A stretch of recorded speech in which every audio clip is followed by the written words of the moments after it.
More than 50,000 men, women, and children have flooded the city of Duhok, the same city in northern Iraq where Chuck and Helen Todd started a church in 2006. Today it has become one of the largest churches in the area and one of the few churches in the area as well. The Todds were there in February and helped Syrian refugees nearby, but they had no idea what change a few months would bring. We scheduled our next trip for November of this year, not knowing that in June ISIS is going to start offensive in Iraq and the situation will become very, very critical. Their route to Duhok passed very near the Iraqi Kurdistan border and ISIS headquarters in Mosul. That was my concern, especially knowing that ISIS kept trying to infiltrate that border.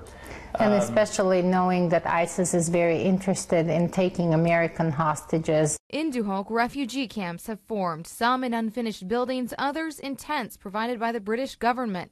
These are the people who made it across the border. We did notice a lot of children in the camp, and the elders in the camp told us that most of them have no parents. Their parents were beheaded by ISIS, and so they're being raised by the community, by these elders, and it was very heartbreaking. The mission team members did their best to warm hearts. We, of course, we played games with them and we taught them songs, and when we saw the smiles break on their faces, that was probably the greatest reward, being able to give them a little joy, knowing what they have gone through. They provided stacks of blankets and electric or kerosene heaters for the upcoming winter, as well as food and a medical clinic that provided care for 300 people.